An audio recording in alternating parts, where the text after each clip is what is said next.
que vaya abriendo su Biblia, Gálatas capítulo 5. Voy a modificar el orden en el que acomodé mis sesiones y voy a dejar el mensaje que tiene que ver con el daño del pecado en el corazón para el domingo.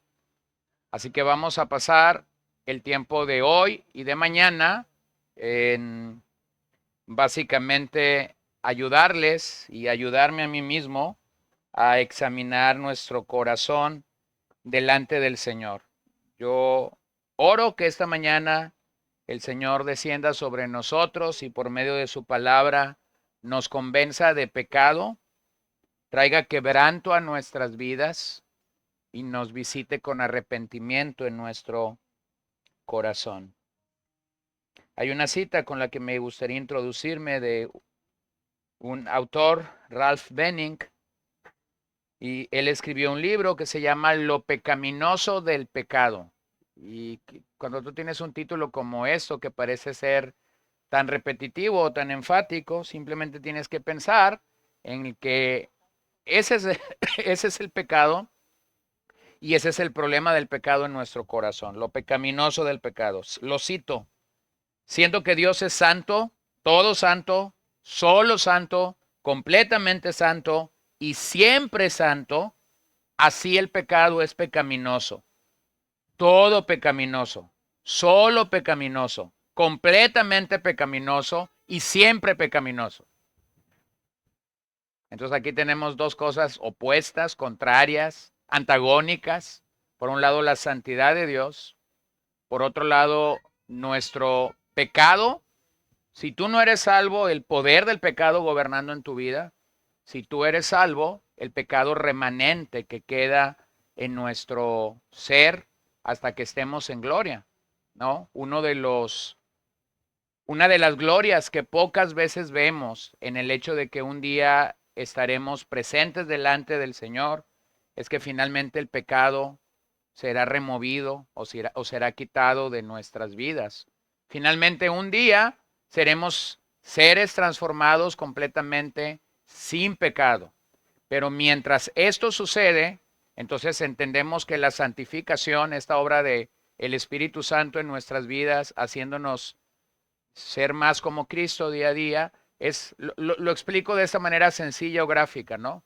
Este soy yo, soy santo porque el Señor me hace santo por medio de su gracia. Esta es mi nueva posición, soy un santo.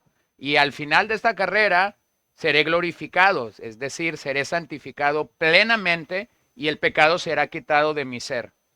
Pero todo esto que queda aquí en el medio es este espacio, tiempo y espacio y vida que el Señor me da, en el que cuando un creyente comienza a caminar delante del Señor, tiene la oportunidad de ir obedeciendo la palabra, de ir respondiendo a los impulsos del Espíritu Santo.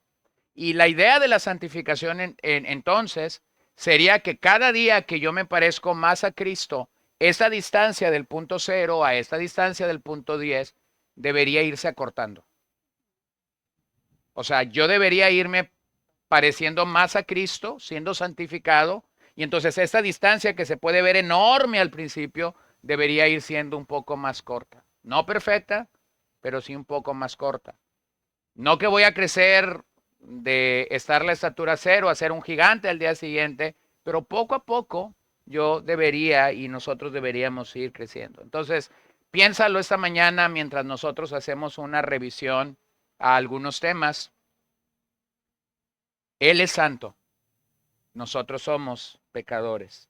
No importa si creemos que nuestro pecado es un pecado respetable, un pecado aceptable por mí o por otras personas, un pecado que pudiéramos tolerar, no importa si lo aceptas, si no lo aceptas, el pecado sigue siendo pecaminoso. El pecado sigue siendo pecaminoso. Mi pecado sigue siendo pecaminoso. Tu pecado sigue siendo pecaminoso. Y siempre nuestro pecado que es pecaminoso va a afectar a otros de forma pecaminosa. Gálatas 5:16 nos dice, Pablo está lidiando con algunos temas en esta carta a Galacia. Ha llegado al capítulo 5, va a hablar de las obras de la carne, va a hablar del fruto del Espíritu Santo, Va a hablar de la victoria que el creyente debe tener sobre la carne y él pasa a decir, digo pues, por el Espíritu y no cumplirán el deseo de la carne. Entonces, ¿qué es andar en el Espíritu? Bueno, andar en el Espíritu no tiene que ver con andar temblando por ahí, andar caminando con una euforia o con una emoción. No tiene que ver con ser derribado al suelo. Andar en el Espíritu tiene que ver prácticamente con una vida dominada, llena por el Espíritu Santo. Una vida dominada por la palabra de Dios, una vida que está bajo la influencia y bajo el control del Espíritu Santo. En otras palabras, esta es una dependencia estrecha al Espíritu Santo en nuestras vidas. Pablo dice en este pasaje que si hacemos esto, que si vivimos por el Espíritu, entonces no vamos a satisfacer los deseos de la carne. Pero esos deseos están allí. Entonces observen cómo es que Pablo está trazando esto. Estos deseos están allí, pero la única manera de acallar, de silenciar, de menguar, de ir experimentando victoria sobre esos deseos de la carne, es que andemos en el Espíritu. Es que vivamos dominados por el Espíritu. Ahora, nuevamente, no lograremos perfección en esta vida. No lograremos perfección de este lado de la eternidad. Pero lo que sí debemos observar en nuestra vida y en la vida de otros creyentes que están caminando en el Espíritu es que sí debemos observar y sí debemos ver avances significativos, avances progresivos en nuestro caminar con el Señor. ¿Y dónde podemos ver eso claramente? Bueno, ni siquiera tienes que salir de tu casa. Lo puedes ver en la propia vida de tu cónyuge, lo puedes ver en la propia vida de tus hijos cuando ellos son salvos y vienen al Señor. Y que entonces comienzas a ver estos avances, comienzas a ver que esta gente con la que convives diariamente está buscando al Señor, está buscando obedecer al Señor, está buscando sujetarse a la autoridad de Dios sobre sus vidas. Warren Wiersbe comenta acerca de andar en el Espíritu. Debemos ser francos con nosotros mismos y admitir los puntos ciegos en nuestras vidas. Los obstáculos que nublan nuestra visión y los aspectos interiores que hay que corregir. Entonces el Señor podrá usarnos para ministrar a otros y no hacerlos descarriar.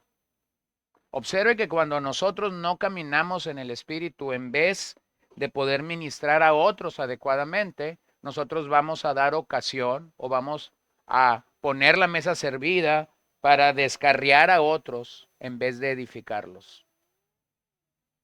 Cuando una persona está controlada por el Espíritu Santo en su lengua, por ejemplo, tu lengua va a edificar y va a bendecir a otros.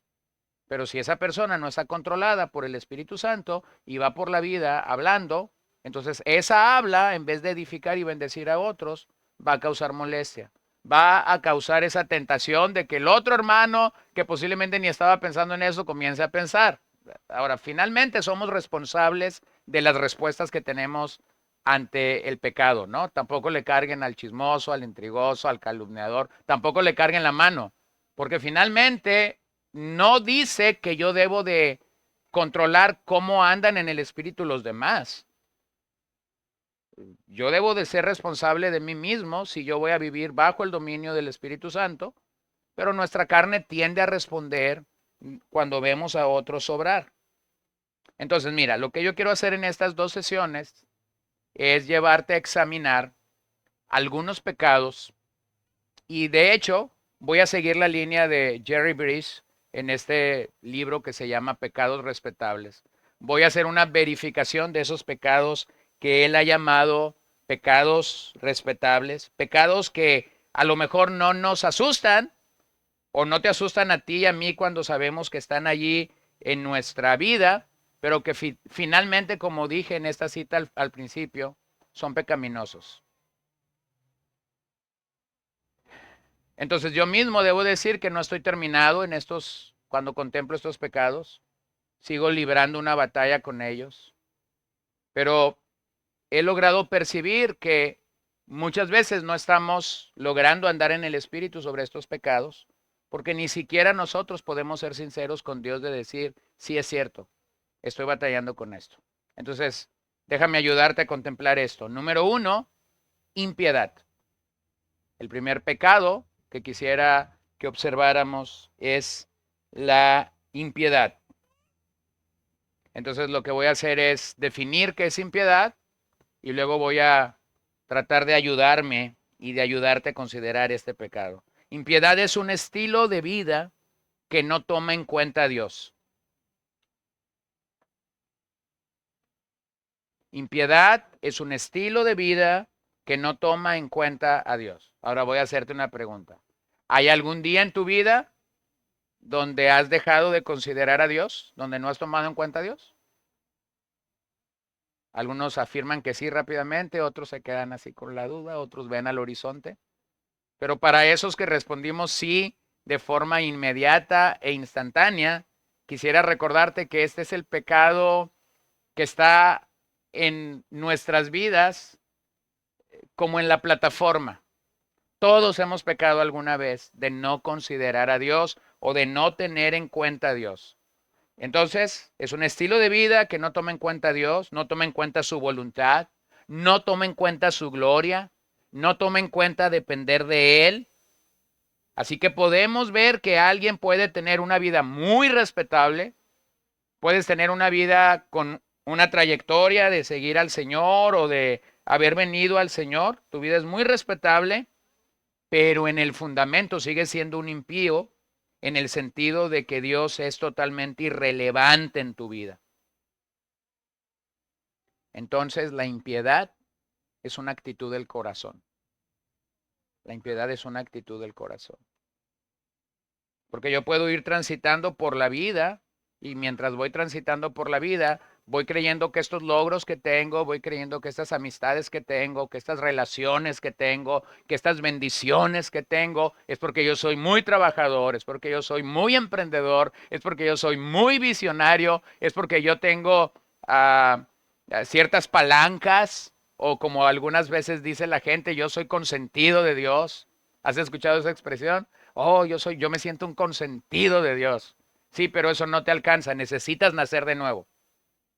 No te alcanza el hecho de decir, soy un consentido o Dios ha sido tan bueno conmigo, porque la impiedad está allí en el fundamento de todo esto. Posiblemente vienes a la iglesia todos los domingos, todos los jueves, cumples con un requisito semanal, pero vives el resto de la semana como si Dios no existiera. Eso tiene un nombre en la Biblia y se llama impiedad. Si el domingo que tú sales, cruzas la puerta de la iglesia, para nunca en la semana considerar a Dios, para nunca en la semana glorificar a Dios, para nunca en la semana tener pensamientos orientados a Dios, para nunca en la semana obedecer los mandatos de Dios, eso tiene un nombre, se llama impiedad en las Escrituras. O sea, religiosamente yo puedo ir a la iglesia, tener un vocabulario, tener unas formas, tener una liturgia, pero una vez que el pastor o el predicador o el que nos despide de la reunión dice amén, resulta que ahora yo soy un impío. ¿Por qué? Porque no considero a Dios en el resto de mi vida. Lo opuesto a eso es una persona piadosa. Y la Biblia nos llama y habla de la piedad como un estilo de vida claramente dominado o controlado por el Espíritu Santo. Y una persona piadosa, simple y sencillamente, es una persona que ha considerado a Dios para cada decisión de su vida, para cada idea de la vida, está glorificando al Señor en cada uno de los aspectos de la vida. Miran cómo 1 Corintios 10:31, Pablo afirma esta verdad cuando él dice, entonces ya sea que coman, que beban o que hagan cualquier otra cosa, háganlo todo, ¿para qué? Para la gloria de Dios. Bueno, algunos desayunamos, comemos y cenamos. Eso sería 3 momentos para dar gloria a Dios. ¿Lo ves? Simplemente. Bueno, no estás en una iglesia, no estás en un evento religioso, no, estás frente a un plato de comida. Pero a veces hemos dejado de contemplar la grandeza y la belleza de Dios aún en un plato de comida. Hace unas semanas, hace unos días atrás, ya estábamos trabajando para algo del campamento y en algún momento decidimos que era un buen tiempo para salir a comer y esta hermanita que está aquí con nosotros, Maluchi, estaba a un lado mío cuando yo iba a cenar. Y todos pidieron y yo debo confesar mi pecado, yo iba por un plato de menudo, no había menudo. La segunda opción era un plato de pozole, no había pozole. La tercera opción era una tostada de pata, no había pata.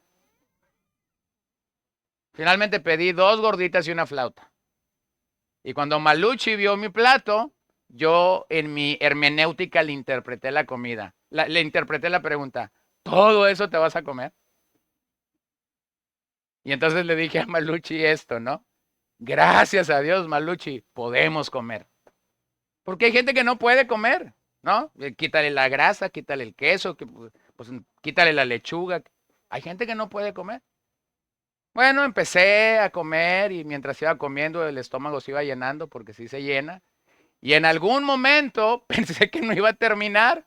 Bueno, finalmente el plato quedó vacío. Y luego le volteé a ver a Malucho y le dije, gracias a Dios me lo pude terminar. Hermanos, no necesitas ir a la iglesia para glorificar al Señor en tu vida. Y como que tenemos la idea metida religiosamente, el domingo, el día del Señor, vamos a ir a cantar. No somos tan religiosos porque no llegamos a tiempo. ¿Ven nuestra impiedad cómo funciona? ¿Sí lo ven? O sea, en la base o en la plataforma, esta impiedad sigue siendo algo con lo que libramos una batalla. Vivimos una batalla campal contra la impiedad y lo opuesto sería la piedad, pero cuando lees la Biblia te das cuenta que hay solo un hombre que fue total, completa, perfectamente piadoso. Ese no es Pablo, ese no es Abraham, ese no es David, ese no es Esteban, ese es nuestro Señor Jesucristo. Entonces, si nosotros vamos a encaminarnos hacia la vida piadosa, dejando la impiedad o bregando una batalla completa contra la impiedad, vamos a necesitar seguir a Jesús. Luego Pablo, en el ejercicio de su ministerio pastoral con Timoteo, le dice en primera de Timoteo 4:7, pero nada tengas que ver con las fábulas profanas propias de viejas, más bien disciplínate a ti mismo para la piedad. Entonces necesitamos ejercitarnos para la piedad. Necesitamos ejercitarnos todos los días considerando la realidad de ver a Dios. Bueno, yo escucho a gente orar y a veces cuando uno escucha a gente orar por mucho tiempo, o sea, ¿qué has hecho a estas personas, compañeros de oración a lo largo de tu vida en el Señor? Puedes ir identificando lo que nosotros oramos. A veces oramos cosas con las que nosotros nos identificamos y después en la vida, no digo que está mal, pero nos vamos identificando, pero yo escucho a esta persona orar y siempre que lo escucho orar, él dice algo como esto, ¿no? Yo a veces me rasco la cabeza y digo como que piensa mucho en la comida o le gusta mucho la comida, porque cuando lo escucho orar dice, Señor, te doy gracias por el pan que tú das a nuestro hogar. Te doy gracias porque mis hermanos tienen que comer. Y yo digo amén a eso. ¿Sí me entiendes? Habrá alguien que diga, Señor, te damos gracias por el trabajo. Gloria a Dios. O sea, esto es tener conciencia del Señor. O vamos tomando nuestros pasajes. Un día Tony me dijo, a nadie he orado, a nadie he escuchado orar más este salmo, ¿no? El que yo lo uso y no a nosotros, oh Dios, no a nosotros, sino a tu nombre sea dada la gloria. Bueno, vamos asumiendo estas realidades de la vida, vamos caminando con estas realidades de la vida y así debería ser simplemente. Deberíamos estar conscientes de que frente a nosotros está Dios y por eso deberíamos buscar alabarlo, adorarlo, exaltarlo, reconocerlo con nuestras palabras, con nuestros hechos, con nuestras acciones. Y eso no tiene que ver con algo religioso, eso tiene que ver con una expresión diaria y conscientes de que estamos frente a Dios. La impiedad entonces me hará creer que no es necesario vivir conscientes de la presencia de Dios. Así que eso me llevará a una vida sin gratitud, a una vida sin gloria a Dios o sin glorificar al Señor. Entonces, hermanos, empecemos con esta revisión siendo sinceros. ¿Qué tan conscientes somos de la obra de Dios en nuestras vidas? ¿Qué tan conscientes estamos del obrar de Dios en nuestras vidas? ¿Qué tanto pensamos, mientras el día va avanzando, qué tanto pensamos en glorificar al Señor? ¿Qué tanto pensamos que la tarea diaria que tú estás haciendo, que la labor diaria que tú estás haciendo es para la gloria de Dios, es para glorificar al Señor? Bueno, número 2, nadie diga amén. ¿Ansiedad o preocupación? Bueno, hermanos, la ansiedad es un pecado y la preocupación también. Y se parecen mucho. Son primos hermanos o son siameses, como los quieras ver. Hay unas gemelitas ahí en el orfanato donde voy. Son bien simpáticas las dos. Pero una de esas gemelitas, tiene su peculiaridad. Y el otro día vienen corriendo y una se cuelga detrás de mí y la otra viene y se cuelga de frente de mí. Hola, les digo, ¿quién es quién? Una se llama Ángela y la otra se llama Angélica. Se parecen, pero hay ciertas cosas que la distinguen. Entonces me dice una, yo soy la buena. Y me dice la otra por detrás, yo soy la mala. Ay, señor, dije yo. Y eso me hizo recordar que eso más o menos es lo que sucede en nuestro interior. Hay veces que queremos ser buenos, pero hay veces que sale lo malo de nuestro corazón, porque el sistema de raíz nuevamente es lo que está enviando ese fruto exterior para que otros lo vean. Entonces, ansiedad y preocupación. Vean que una y otra vez las escrituras nos llaman a confiar en el Señor. Esto es lo opuesto a preocuparnos o a tener ansiedad. Una y otra vez el Señor nos llama a que confiemos en Él. Véanlo en Mateo 6:31, en el maravilloso Sermón del Monte, donde de una manera tan clara el Señor nos llama a confiar en Él. Por tanto, dice el 6:31, no se preocupen diciendo, ¿qué comeremos? ¿O qué beberemos? ¿O con qué nos vestiremos? Comida, bebida y vestido. Estas tres cosas básicas que a la gente le puede preocupar o que nos puede preocupar. Porque los gentiles buscan ansiosamente todas estas cosas que el Padre Celestial sabe que ustedes necesitan todas estas cosas. Observen eso. El mundo, los gentiles, el mundo gentil, buscan todas estas cosas. Tienen ansiedad por todas estas cosas. E inmediatamente Jesús dice, el Padre Celestial sabe que ustedes necesitan estas cosas. Pero busquen primero su reino y su justicia, y todas estas cosas les serán añadidas. Por tanto, no se preocupen por el día de mañana, porque el día de mañana se cuidará de sí mismo. Bástenle cada día sus propios problemas, o la versión 60 dice sus propios afanes. Entonces, cuando pensamos en nuestra ansiedad o en nuestra preocupación, tenemos que reconocer algo. Dios provee una gracia especial para cada uno de nuestros problemas. Dios provee una gracia especial para cada una de las adversidades de nuestras vidas. Dios provee de una manera clara, definitiva, de una manera, bueno, yo tengo esta expresión, a mí me gusta recordármelo cuando estamos en una situación difícil, recordármelo a mí primeramente y a veces me toca recordárselo a mi esposa. Dios nunca llega tarde. Dios siempre Dios es puntual. Llega en tiempo, en forma, llega de la manera como debe llegar. Si necesitamos 3 panes, no llega con una Coca-Cola.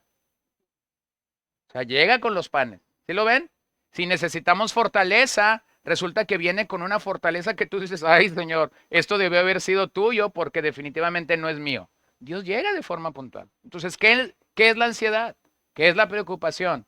Es este pecado arraigado en nosotros como seres humanos que me lleva o que me invita en toda su forma o a cabalidad a desconfiar de Dios, a dudar que Dios va a proveer lo que tú necesites en tiempo y en forma. O véanlo en Filipenses 4:6. Por nada estén afanosos. Antes bien, en todo, mediante oración y súplica, con acción de gracias, sean dadas a conocer sus peticiones delante de Dios. Bueno, en la pluma de Pablo, esto suena en una forma de mandato por nada. Y ni siquiera voy a recurrir al idioma original, porque nada en griego significa nada. Punto. No tenemos que buscar más. Por nada estés afanoso. ¿Qué es lo opuesto que dice Pablo? Dice, antes bien, mediante oración y súplica, con acción de gracias. Es decir, orando, suplicando delante del Señor por situaciones adversas, pero dando gracias. Ahora piensa esto por un momento. ¿Cómo yo pudiera estar pidiéndole al Señor? ¿Cómo yo pudiera estar rogándole al Señor que haga algo con estos afanes de mi vida? Y a la par darle gracias. ¿Cómo es que eso sucede? Sencillo, porque conocemos que Dios va a obrar de una manera mucho mejor que la que nosotros podemos pedir. No sé si tú vas a estar en la línea conmigo en esto, pero muchas veces pedimos cosas que no es lo más apropiado, que no pudiera hasta no ser la perfecta voluntad de Dios, porque no la conozco totalmente. Pero resulta que cuando yo pido estas cosas, Dios viene y contesta de una forma o de una manera mucho más allá de lo que yo imaginé, mucho más allá de lo que yo pensé que debería de ser. Y por eso es que cuando oramos, a pesar de que no sabemos cómo debemos pedir, Pablo creo que nos da uno de los mejores recordatorios. Tenemos que hacerlo con acción de gracias. Tenemos que hacerlo diciendo, Señor, te doy gracias porque sé que tu respuesta será la mejor para mí. O primera de Pedro 5:7 en la pluma del apóstol Pedro, echando toda tu ansiedad sobre Él, porque Él tiene cuidado de ustedes. Entonces Pedro dice, echa tu ansiedad, echa tu ansiedad. Vean cómo estos pasajes, hermanos, son tan conocidos para nosotros. Son pasajes que hemos leído una y otra vez, que hemos escuchado y que posiblemente hemos escuchado mensajes o enseñanzas de ellos. Pero todos estos versos nos indican que la voluntad moral de Dios es que vivamos sin ansiedad. Entonces, por implicación debo decir, toda forma de ansiedad es pecado delante del Señor. Cuando nuestra ansiedad está gobernando nuestro corazón, nosotros estamos pecando delante del Señor. Entonces nosotros a veces decimos que las mujeres son muy ansiosas, pero yo he conocido hombres muy ansiosos. A veces cuando estamos en una situación de consejería y de repente tengo que decir, me parece o huelo o distingo que uno de ustedes dos es muy ansioso. Y entonces siempre yo estoy viendo como a la mujer, porque estoy intuyendo que la mujer es la parte más vulnerable en ese sentido de ansiedad. Pero ya me pasó una vez que yo miré a una mujer y le dije, me parece que alguien está fallando en ansiedad. Usted dio al clavo, pastor. Él es un ansioso. Eso es bien divertido, ¿no? Cuando uno por la lógica está como queriendo decir, bueno, las mujeres son más dadas a la ansiedad y que de repente tengas la razón de que no es la mujer en ese caso, es el hombre. ¿Por qué? Porque el pecado no distingue estas diferencias que nosotros a veces ponemos, esto es de hombres o esto es de mujeres. Y la ansiedad es algo que está arraigado entonces a nuestro corazón, pero tenemos que asumirlo. Pudiera ser algo que yo voy justificando con el paso de los años y que yo voy diciendo, bueno, sí, soy ansioso, pero no, es un pecado. Es un pecado que llega a ser respetable porque con el paso de los años tú puedes asumir que ha estado allí y que no tienes que hacer nada, pero estos tres pasajes que hemos incluido, tanto el de Jesús en el del sermón, tanto el de Pablo en una forma de oración o el de Pedro en una forma de decir, echa tu ansiedad delante del Señor, nos indican claramente que debemos hacer algo. La ansiedad es un pecado, ya que significa desconfiar en Dios de forma básica. De forma básica. Si aquí Él ha dicho que no estemos preocupados por comida, por bebida y por vestido, eso es una forma básica.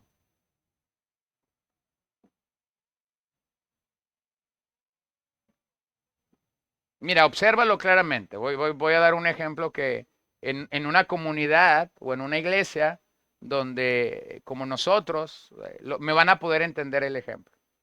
Por ejemplo, cuando uno tiene niños y esos niños calzan, visten, los tenemos que calzar, los tenemos que vestir, eso pudiera ser como una preocupación. Híjole, ¿y cómo le voy a hacer? No nada más son los pañales, no nada más es la leche, no nada más es el pediatra, ahora tiene que ser la ropa. Y luego tú como padre emocionado te acercas a estos vestidores donde te das cuenta que la ropa de niño vale igual que la ropa de adulto y que a veces vale más cara. Y tú empiezas con toda esta ansiedad. ¿Qué voy a hacer? ¿Qué voy a hacer? Y entonces comienzan a llegar, no sé en tu caso, no quiero ofender o afectar a nadie, pero comienza a llegar ropa de no sé dónde. Que el primo de un amigo es rico en Estados Unidos y sus hijos ya crecieron y tienen un carro lleno de ropa para mandártelo a ti. Y tú crees que el tío del primo del amigo te conoce ni sabe quién es, pero tú estás disfrutando la ropa de él. ¿Lo ven? Entonces yo lo observo. Porque cuando Dios te bendice de esa forma y de esa naturaleza, tú no puedes retener esa bendición. Entonces la ropa que usaron los que ahora tienen 10 años, la usan los que tienen 8 y luego la usan los que tienen 6 y están ahí en la fila para los que siguen viniendo. Y entonces yo digo, pero ¿por qué pasamos tanto tiempo preocupándonos por la ropa si el Señor siempre se nos adelanta? ¿Ven esto? Pero pecamos en fallar que el Señor va a proveer algo que pudiera ser una situación difícil para nuestras vidas. La ansiedad es un pecado también porque rechazamos la provisión divina sobre nuestras vidas. Si yo estoy ansioso, es un pecado que me lleva a rechazar la provisión divina sobre nuestras vidas. Entiéndase que la provisión divina significa que Dios prepara todas las circunstancias de nuestras vidas. Dios prepara todos los eventos para su gloria. Y Dios prepara todas las cosas que pasamos para nuestro beneficio. No estamos a veces en el lugar de entender que esto que me está pasando es para la gloria de Dios o que esto que me está pasando es para mi beneficio, pero Dios prepara todas esas situaciones y eso es lo que llamamos la provisión divina, que Dios se nos adelanta en planificar, que Dios se nos adelanta en ayudarnos, en sustentarnos, en llevarnos con claridad a entender la gracia de Dios. Entonces, una vida que va a ir en contra o en contracorriente de la ansiedad es una vida que va a dejar de pelear con Dios y va a aceptar la agenda de Dios para él.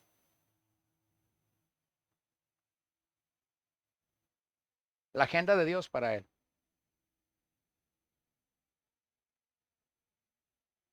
Cuando yo soy ansioso, yo quiero escribir mi propia agenda. Yo quiero decirle a Dios cómo haga las cosas. Yo quiero decirle a Dios los tiempos en el que Él debe hacer las cosas. Pero cuando yo echo mi ansiedad delante de Él, entonces me doy cuenta que Él realmente tiene una agenda que puede ser diferente a la mía.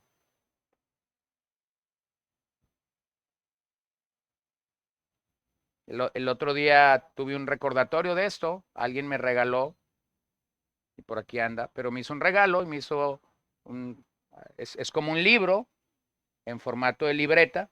Lo abres y son puras hojas en blancos. Y cuando él me dio este regalo, me dijo, yo sé que tú lo vas a valorar mucho. Me puso algo muy bonito en la introducción, pero cuando yo abro el libro me doy cuenta que está en blanco.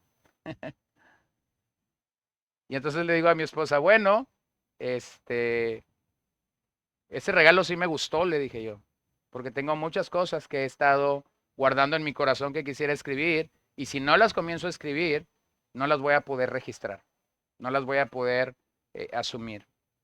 Pero yo creo que una de las cosas que Dios nos permite conocer y nos permite crecer en el aspecto de la ansiedad es ir reconociendo su provisión. Posiblemente para mí el momento más notorio de esto fue hace más de un año, casi 2 años, cuando estábamos de vacaciones y Paola tuvo este accidente donde fue necesario que ella pasara por un quirófano. Y cuando ella llegó al quirófano y yo fui con la camilla hasta la puerta del quirófano y ahí me dijeron, aquí no puede pasar. Pero entonces cuando me dijeron no puede pasar, yo me senté en un reposet, yo comencé a ver la camilla alejándose de mí unos 10, 15 metros hasta que giraron hacia el quirófano. Y cuando yo vi ese punto, cuando yo tuve esa visión de lo que estaba pasando rumbo al quirófano, yo dije, ¿cómo llegamos aquí si nomás veníamos de vacaciones? ¿Cómo llegamos aquí? Así que me fui a la habitación que ya nos habían asignado, hablé un poquito con Dios mientras ella lo operaban y 45 minutos después entró el traumatólogo a la habitación y comenzó a darme la parte de la operación. Y luego cuando comenzó a darme la parte de la operación, comenzó a hablarme de cómo cuando era un niño fue llevado a la iglesia bautista por sus padres para la escuela dominical y luego cómo se alejó del Señor y luego cómo el Señor lo había traído recientemente un año atrás a través de 2, 3 experiencias en su vida. Cuando me di cuenta, este hombre me dijo, y pastor, te tengo que dejar porque el servicio al que yo voy los domingos es a las 2 de la tarde y es la 1. Así que tengo que salir a cambiarme e ir a mi servicio a las 2 de la tarde. Bueno, habían operado a Paola en 45 minutos y este hombre había pasado conmigo 2 horas hablando, yo escuchando, yo diciéndole, gloria a Dios, Él te salvó, Él te llamó, Él te trajo con cuerdas de amor. Y finalmente cuando este hombre se fue, yo dije algo, Señor, nuestra agenda era una, tu agenda era otra. Y cuando sabes que esta es la agenda de Dios, cuando sabes que las cosas se están llevando a cabo por la agenda de Dios, no puedes dudar que Dios está en el asunto y que Dios entonces va a proveer de todos los elementos necesarios para que esto suceda, para que esto vaya adelante. Pero esta ansiedad puede llevarnos a expresar, o la ansiedad puede expresarse a través de preocupación, y preocupación está asociada siempre con circunstancias a largo plazo o con circunstancias dolorosas para las cuales no hay una solución aparente. Para las cuales no hay una solución aparente. Como una persona que se está preocupando porque su presente es desastroso, su presente es malo, tormentoso, su presente no está en el lugar donde él quisiera que esté, está viviendo en un dolor continuo y está viviendo en una idea de que no hay una solución aparente. Bueno, simplemente permíteme recordarte algo. En el Evangelio siempre hay esperanza. Si estás pasando por un momento doloroso ahora mismo, si estás pasando por una preocupación que te ha llevado a pensar o a creer, esto no tiene salida, esto no tiene solución alguna, esto no tiene una forma como terminar, vuelvo a decir lo mismo, en el Evangelio siempre hay una respuesta para nosotros. La preocupación a algunos les quita el sueño, la preocupación a algunos los hace tomar decisiones equivocadas. Finalmente tienes que llegar a un punto en el que te des cuenta de algo. Nuestras preocupaciones nunca tienen soluciones en nosotros mismos. Nuestras preocupaciones nunca tienen soluciones o sea, no vas a salir de ahí porque te preocupes más. La respuesta para la preocupación no es más preocupación. O sea, tú no ocupas preocupación al cuadrado o a la triple potencia. Tú necesitas realmente venir a Dios y entregar eso. El problema con ansiedad y preocupación es que nos lleva directamente a un sitio llamado frustración. A veces los niños salen con ciertas cosas, ¿no? Y un niño de repente te puede decir, estoy frustrado, y no sabe lo que es estar frustrado, ¿no? O alguna persona te puede decir, estoy frustrado, y no entiende lo que es frustración. Frustración implica estar enojados por cualquier cosa o estar enojados con una persona cuando yo creo que esta cosa o esta persona se interpusieron en mi vida para alcanzar el éxito. Que es una persona frustrada, es una persona que va a culpar a una cosa o a una persona que se interpuso en su agenda creyendo que él estaba en un proceso de buscar el éxito o de alcanzar el éxito, y no es así.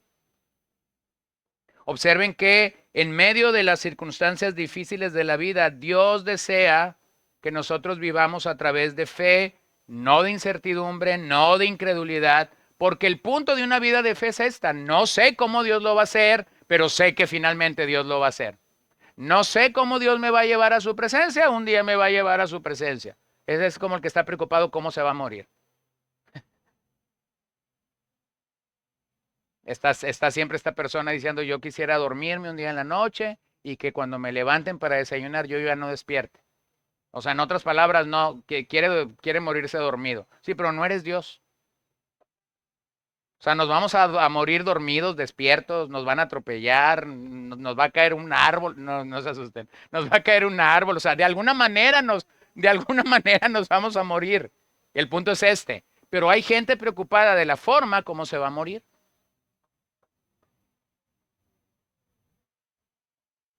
O está como cuando alguien se está muriendo, o sea, literalmente está en sus últimos días y esa persona pues, necesita ser fortalecida en el Señor, y de repente la gente se acerca y hace estas preguntas tontas. Pero duele. Pues que no le ves la cara, que no le ves que lo están inyectando para el dolor. ¡Claro que duele! Haz preguntas más sensatas, más cautas, más sabias. O sea, la gente está temiendo por cosas que finalmente no está echando delante de Dios, como dice Pedro, esta ansiedad que no está echando delante de Dios. ¿Cuál es el punto entonces de tratar con esto?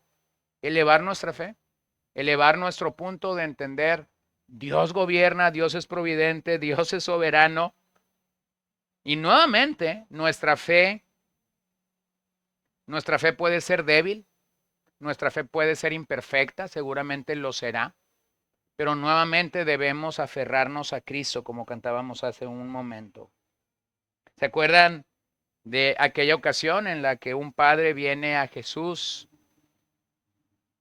diciendo que había traído a sus hijos, a sus discípulos, a este hijo con problemas? Y entonces cuando él le dice a Jesús esto, él le dice: yo creo que tú lo puedes hacer, yo creo que tú lo puedes sanar, ayuda a mi incredulidad. Y yo creo que serviría mucho para nosotros en medio de nuestro tiempo de ansiedad, de preocuparnos, decirle esto al Señor: creo que lo puedes hacer, pero mi fe a lo mejor no está en el nivel donde debería de estar. Creo que lo puedes hacer, pero sigo teniendo dudas. Ayuda a mi incredulidad. Hermanos, ese es un mejor remedio que preocuparnos. Ese es un mejor remedio. O sea, pero fíjense por qué no lo hacemos. Porque tememos vernos mal delante de Dios. Oh, ¿y qué va a decir Dios de mí si tengo 20 años yendo a la iglesia? Va a decir lo que ya sabe, porque Él conoce tu corazón.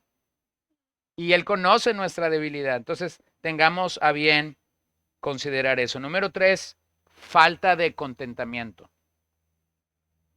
Falta de contentamiento. El descontento es el sentimiento que surge cuando las circunstancias adversas se prolongan sin cambio alguno y no podemos hacer nada para modificarlas.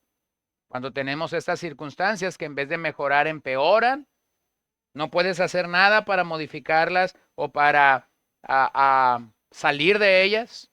Y entonces tu rostro lo único que está manifestando es: estás descontento.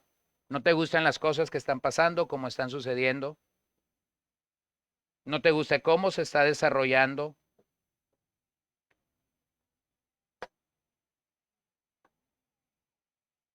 Hay un lugar en la Biblia donde eso fuera legítimo, donde ese sentido de descontento fuera legítimo. Hay un lugar en la Biblia donde eso es genuino. Y es que cada vez que yo estoy descontento porque algo está sucediendo mal, nosotros deberíamos de pensar: ese descontento que yo tengo, porque yo quería que los frijoles fueran puercos, pero resulta que son refritos. Ese descontento que yo tengo por esa ridiculez, transpórtala o guíalo o llévalo a tu propio crecimiento espiritual. Si por algo un cristiano debe de estar descontento, es por su crecimiento espiritual. O sea, ¿quieres que tu descontento sea legítimo? Llévalo al área de tu crecimiento espiritual. Es como cuando alguien te dice, es que yo quisiera orar más. ¿Qué me puede decir usted, pastor? Pues que ore. Pastor, es que yo quisiera leer la Biblia. ¿Qué me puede decir? Pues lea la Biblia. ¿Sí lo ven? O sea, estamos descontentos cuando lo que está en nuestro exterior está pasando de manera que yo no quisiera que sucediera así. Pero no estás descontento de tu propio crecimiento, no estás descontento de cómo no estás avanzando en lo que Dios está demandando de ti. Bueno, ahí hay una área de oportunidad en la cual deberías de trabajar.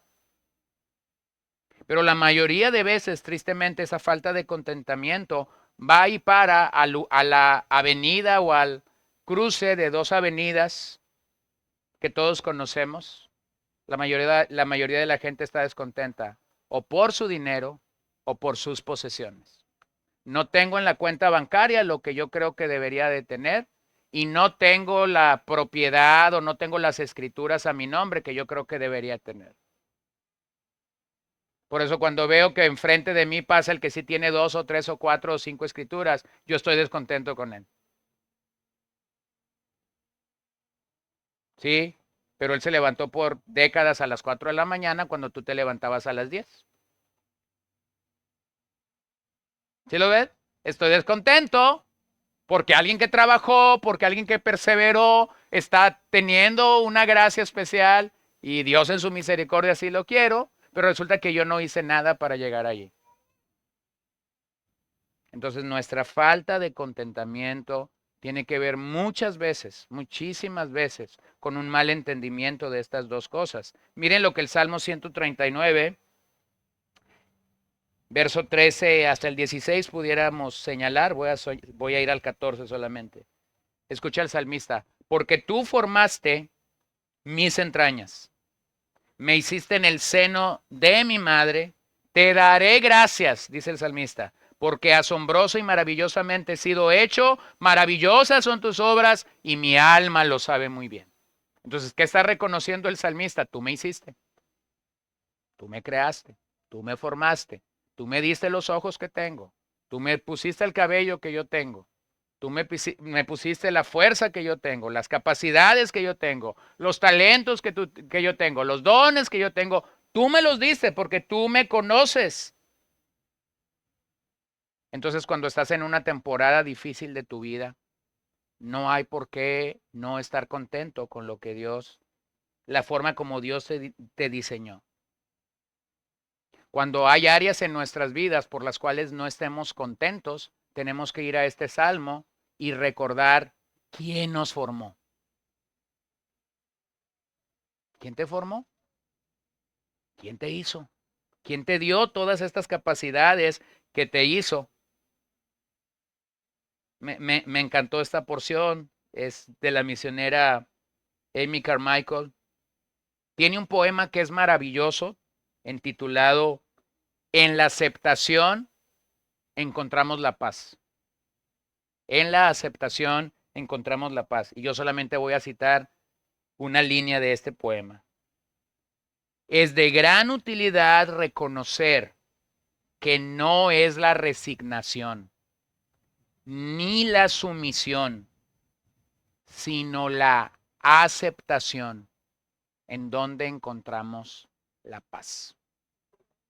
En aceptar, ya sea circunstancias, días, momentos o temporadas difíciles de la vida, en entender, en aceptar que Dios no ha perdido el control de lo que está pasando en un solo segundo.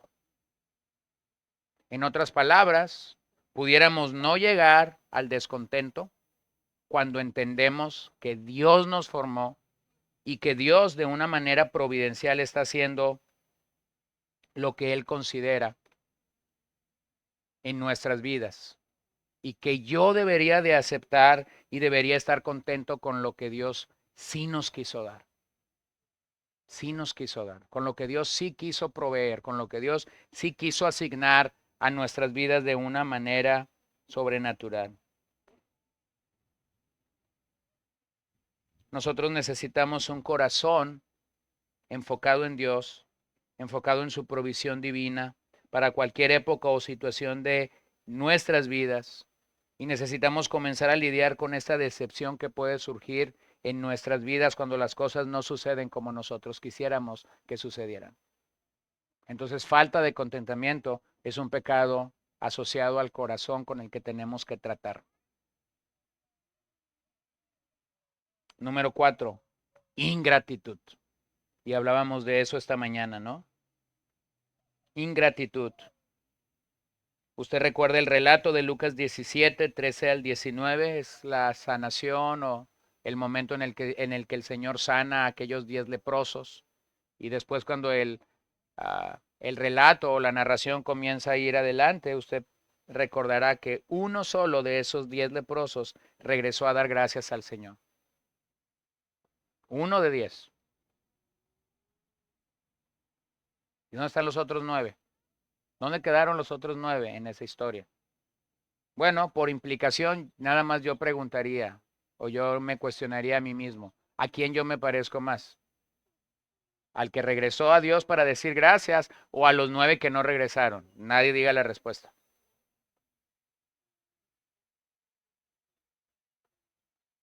Pero yo pudiera identificar que muchas veces yo soy más como los 9 que como el que regresó.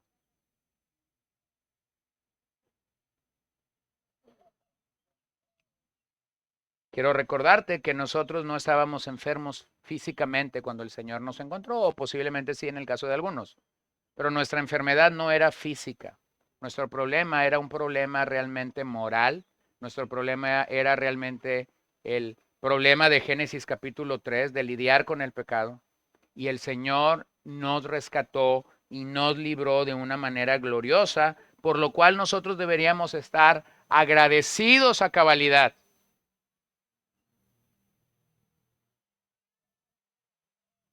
Eso es algo glorioso, ¿no? No olvidarnos nunca de que fue el Señor el que nos rescató cuando no merecíamos que Él nos rescatara.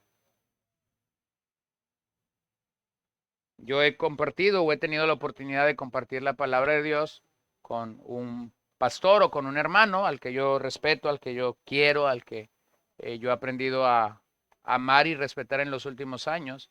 Y a mí me llama la atención que siempre que él ora o siempre que yo lo escucho compartir, él está hablando de su salvación como si el día de ayer el Señor lo hubiera salvado. Y eso me recuerda solamente que esto es una realidad. Nosotros deberíamos estar agradecidos continuamente. ¿Qué es la ingratitud? La ingratitud es no agradecer a Dios su provisión temporal y las bendiciones espirituales con las que nos ha proveído ricamente o provisto ricamente. Efesios 5:20 dice, den siempre gracias a Dios por todo, en el nombre de nuestro Señor Jesucristo, a Dios el Padre. Den gracias a Dios siempre en todo. Eso es gratitud. Eso es gratitud, como decíamos ahorita, a lo mejor estás pidiendo por un favor delante del Señor, pero dices gracias, Señor, porque sé que tu respuesta será mucho mayor o mucho mejor que lo que yo estoy pidiendo. La vida misma, hermanos, debe de ser una ofrenda de gratitud hacia nuestro Señor. Como ya dije, la impiedad es no ser conscientes de Dios y la impiedad nos lleva o nos coloca en el punto de ingratitud. Pero la piedad nos pone en el camino de la gratitud, de vivir agradecidos delante del Señor por todo lo que Él ha querido darnos. Entonces no te olvides, sea agradecido por Dios o a Dios por tu salvación, sea agradecido a Dios por tu crecimiento espiritual, sea agradecido a Dios por las oportunidades de servicio, sea agradecido a Dios por la provisión económica, sea agradecido a Dios por las situaciones que pueden tornarse difíciles para enfrentar nosotros y que Dios las va a usar para nuestro bien. Sea agradecido por la fe que Dios nos otorga. Sea agradecido porque Dios nos permite seguir caminando y seguir creciendo en Él de una manera clara y definitiva. Sea agradecido. Sea agradecido. Sea agradecido. Necesitamos remar contra corriente en una sociedad ingrata,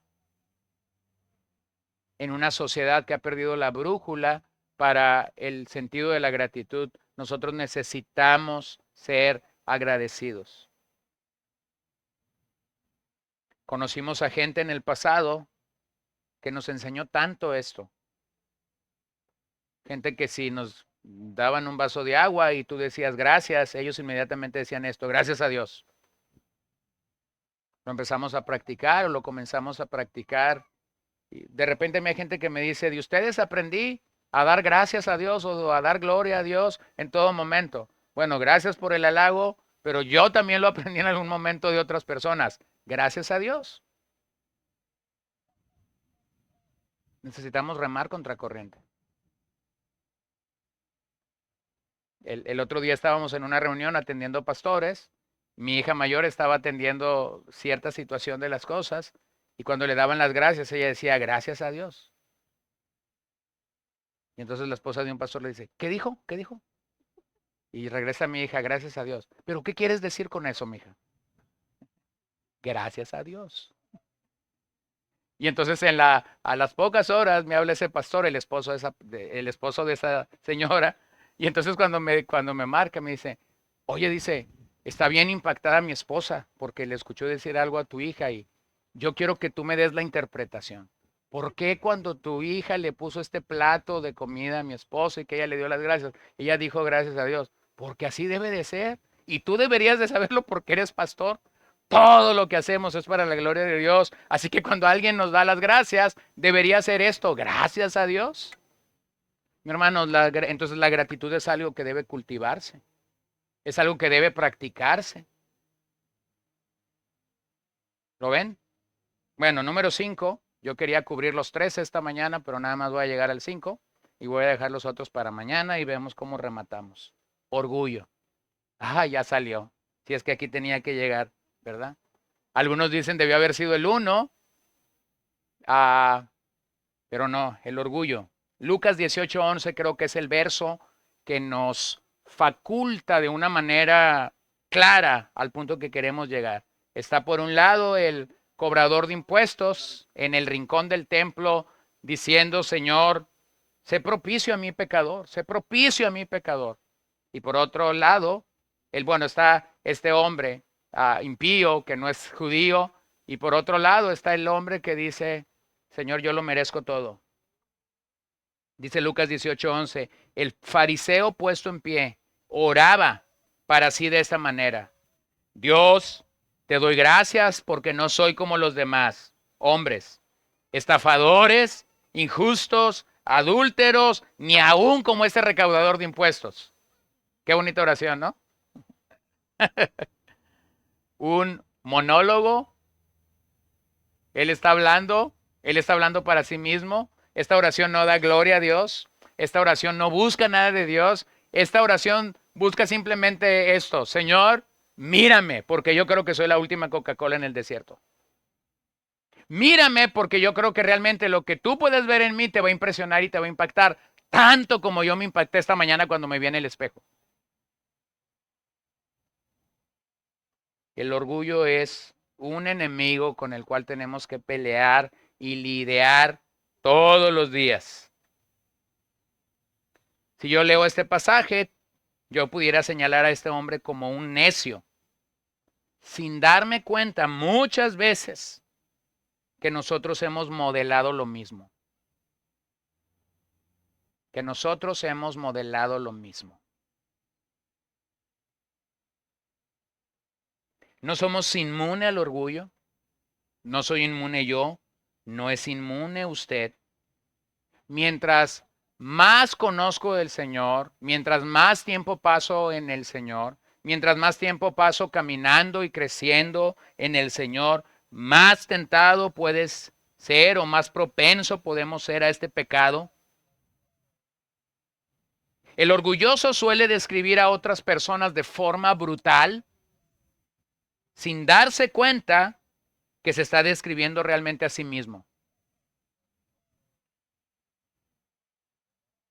Por eso es que deberíamos tener cuidado cuando observamos el orgullo en la vida de otras personas. pero no estamos observando nuestro propio orgullo. Yo no sé si alguna vez tú has visto, bueno, cuando lavas platos y que el agua está yendo por todos lados y el jabón comienza a derramarse sobre el piso, bueno, ahí tienes un peligro. Hay demasiado jabón y te pudieras resbalar. Con tu propio jabón, con el propio jabón que estás tirando, pudieras resbalarte. Y eso es lo que pasa con el orgulloso cuando él describe a otra persona. Cuando el orgulloso describe a otra persona, está soltando mucho jabón sobre el suelo y sobre sus pies. Y posiblemente en 2 o 3 segundos después, él está resbalando con su propio jabón. Entonces necesitamos cuidarnos de cómo tratamos a otros pecadores como tú y yo.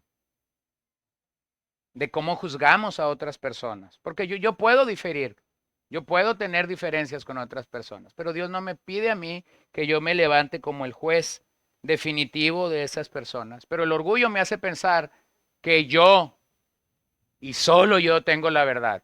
Y me tomó muchos años para llegar a este punto, así que el que no quiera pensar como yo, se me metió el espíritu de Juan el Bautista y ando con un machete por todos lados cortando cabezas.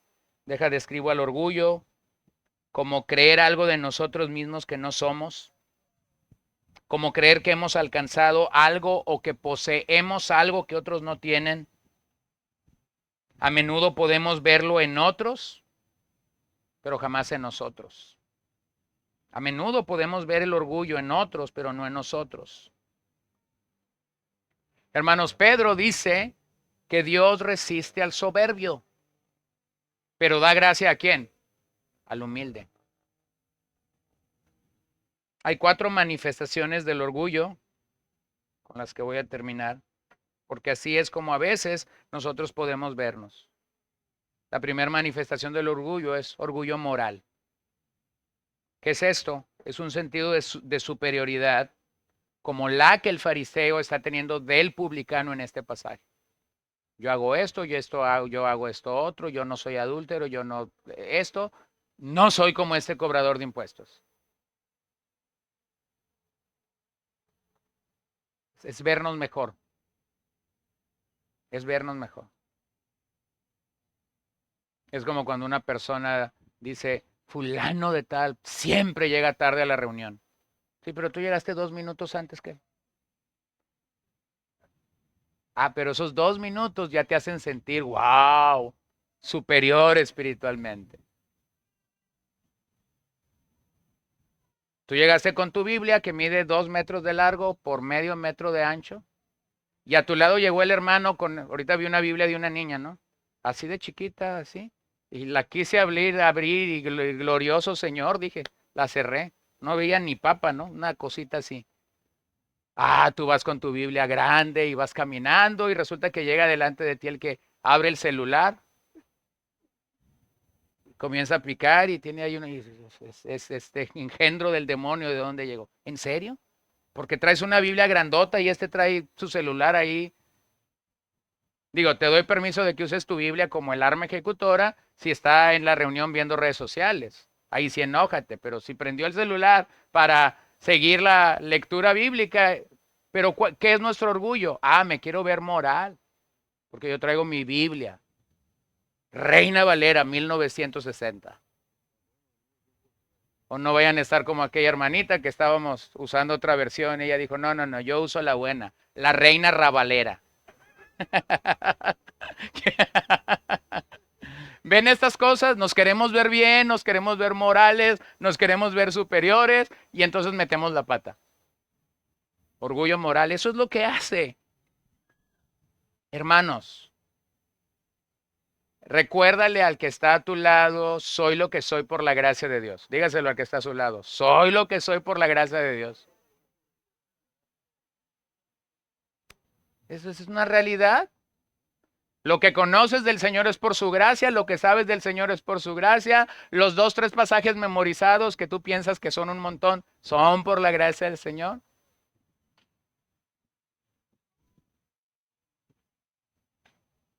Voló. Somos lo que somos por la gracia del Señor. Pero entonces eso nos pudiera meter en tremendos conflictos.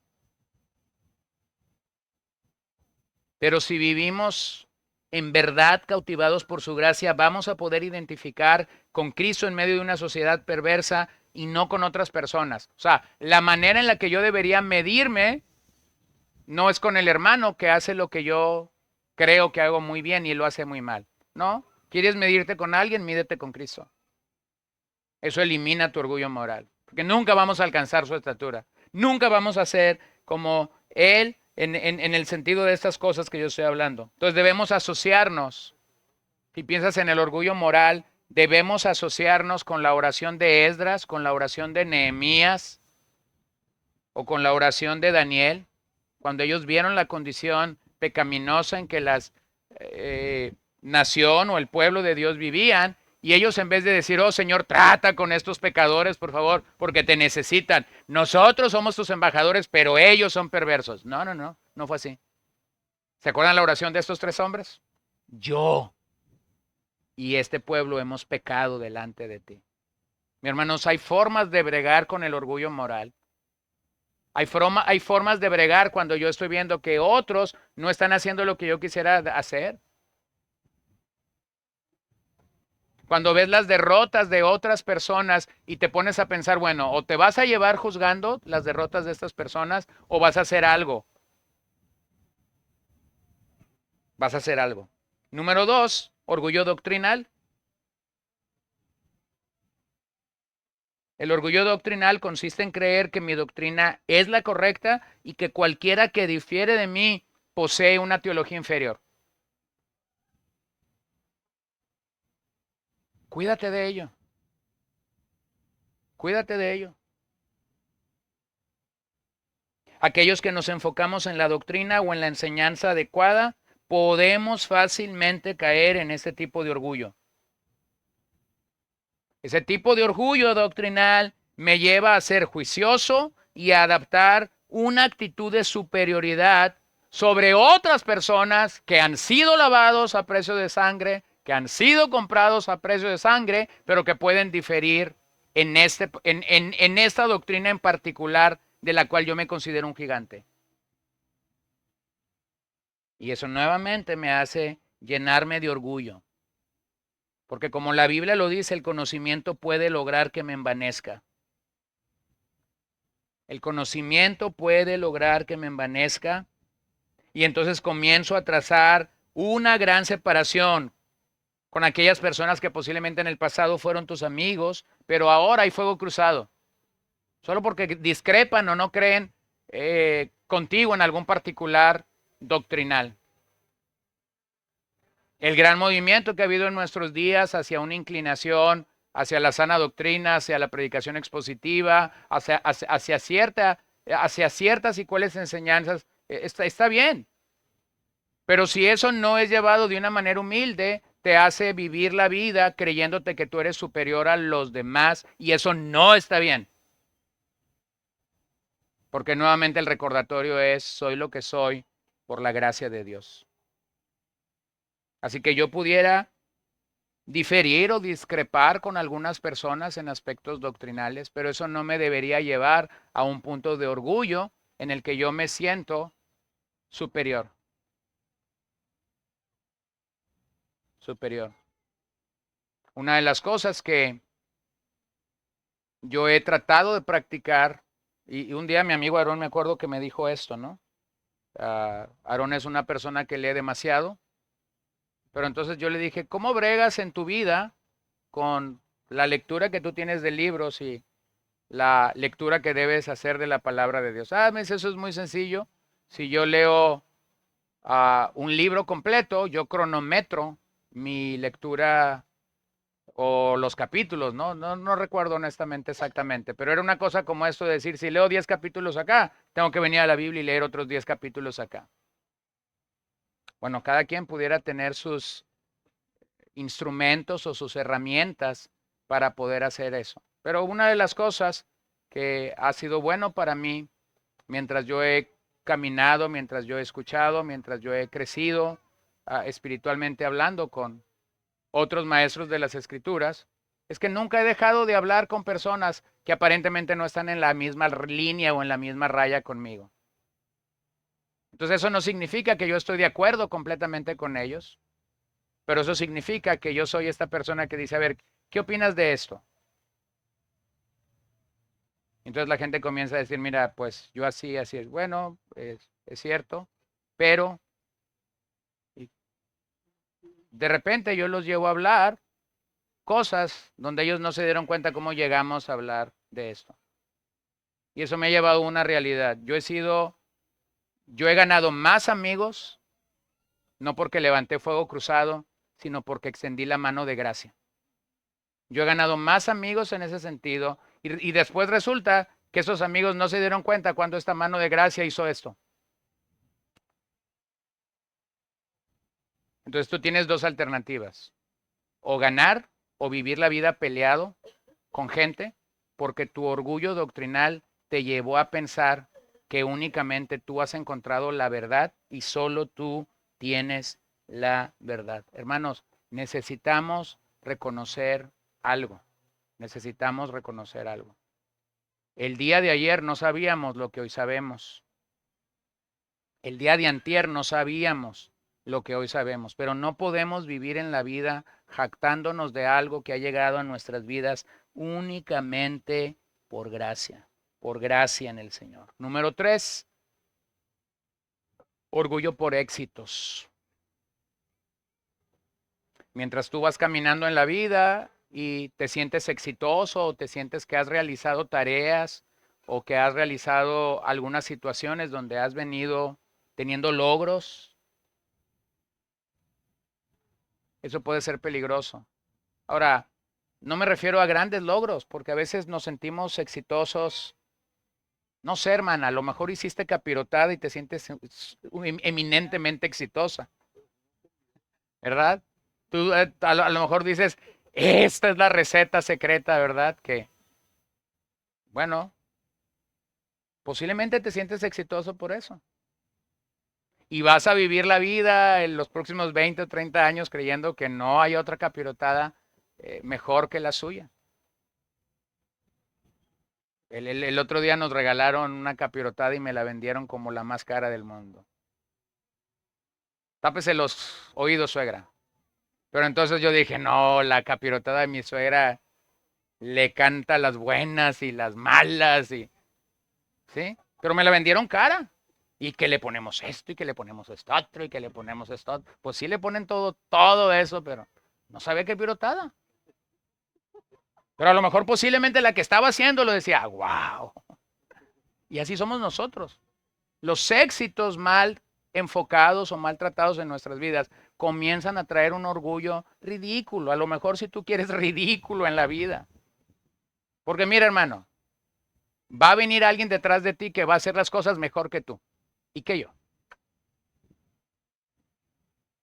Entonces, de aquellas cosas de las que nos jactamos, a lo mejor nos vamos a dar cuenta en el futuro que otros lo hicieron mejor que nosotros.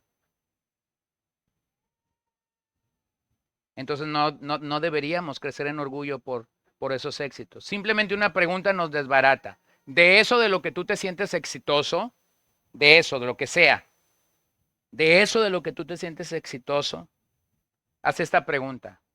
¿Quién te dio la fuerza? ¿Quién te dio la tenacidad? ¿O quién te dio la perseverancia para poder hacer eso? ¿Quién te la dio? Ah, entonces si Dios se la dio, en vez de tú sentirse exitoso, tú deberías decir, gracias Dios. ¿Ya? En la búsqueda del éxito, nosotros buscamos desesperadamente que se nos reconozcan nuestros logros espirituales, nuestros logros materiales o nuestros logros de todo tipo que podamos tener.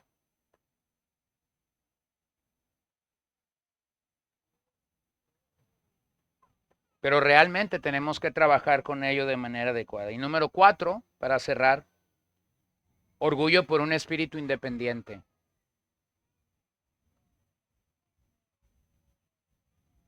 El orgullo por un espíritu independiente se manifiesta cuando nosotros nos resistimos Y hay un campo, lo pudiéramos ver en muchos campos, pero lo voy a traer al campo eclesial.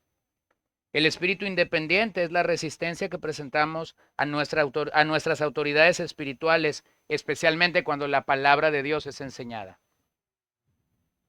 Entonces el orgullo independiente es más o menos, suena así. ¿Está alguien predicando la palabra de Dios? Tú sales y en vez de decir algo edificante, tú dices, sí, pero le faltó esto. Sí, pero si hubiera dicho esto, estuviera mejor.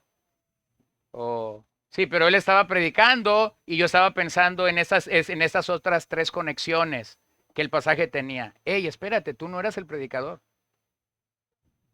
O sea, el orgullo independiente me lleva a querer ser el protagonista de Dios en un momento cuando simplemente lo que la Biblia me demanda es siéntate y escucha el mensaje que Dios tiene para tu vida.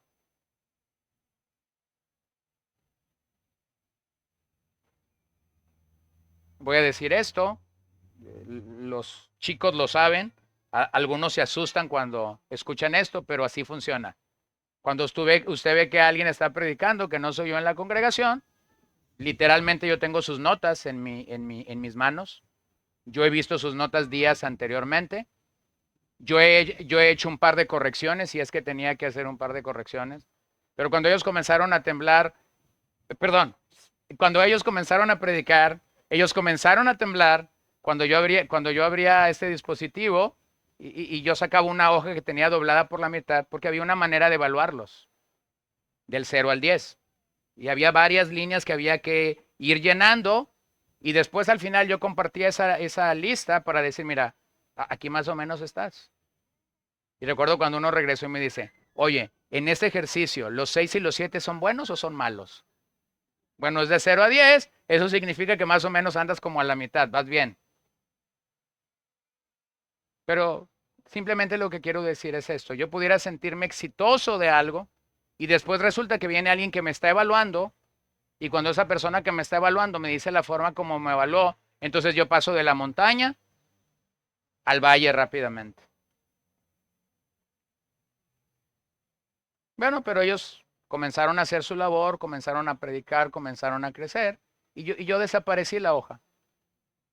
No es que la llevo conmigo, hago ese ejercicio después, pero lo que quiero que veas simplemente es cuando me di cuenta de algo que podía producir orgullo a mi propio corazón. Y fue esto. Yo estoy aquí con un bosquejo, llenando como ellos están trabajando, pero eso impide que yo esté recibiendo la palabra del Señor. ¿Ven cómo es el orgullo? O sea, el orgullo en un espíritu independiente pudiera decir, yo me voy a sentar aquí y voy a evaluar su mensaje. Y el orgullo pudiera llevarme a pensar, yo no necesito escuchar la palabra de Dios. Cuando la realidad es que necesito seguir escuchando la palabra de Dios. Entonces, hermanos, vamos a bregar con el tema orgullo, queramos o no queramos, de una manera clara, con una batalla frontal. Y eso nos debe llevar a una realidad. Necesitamos hacer algo. Y yo voy a parar aquí en la lista porque creo que es tiempo, no sin antes orar. Vayamos a Dios. Señor, hemos intentado hacer este recorrido cuando la Biblia nos llama a andar en el Espíritu y no satisfacer los deseos de la carne. Muchos de nosotros no hemos sabido cómo esto es modelado. No hemos sabido cómo esto llega a ser un impulso real en nuestras vidas. Y estos pecados, Señor, que hemos señalado en la vida de otros, pero que posiblemente no nos hemos aplicado a nosotros mismos, realmente están allí, luchando, peleando en nuestro interior. Tenemos un problema real con la impiedad, tenemos un problema real con la ingratitud, tenemos un problema real con la falta de contentamiento, tenemos un problema real con el orgullo, tenemos problemas reales. Y no hemos sabido librar una batalla de manera adecuada con estos pecados que podemos ocultar, que podemos esconder, que podemos hacer ver que no están allí, porque en esta búsqueda tonta de mi corazón quiero verme bien, quiero recibir la alabanza de los hombres, aunque eso no te agrade a ti. Yo quisiera pedirte que nos ayudes y nos des muchas gracias el resto del tiempo que tendremos aquí para examinar nuestro corazón y para no permitir que nuestras vidas sucumben ante el pecado. Señor, danos la victoria de tal forma que podemos vivir en ti, vivir por ti, vivir para tu gloria, que podamos tener esta realidad y esta conciencia de lo mucho que tú has hecho para con nosotros y para la gloria de Dios. Así que pedimos que tú lo hagas en el bendito nombre de nuestro Señor Jesucristo. Amén.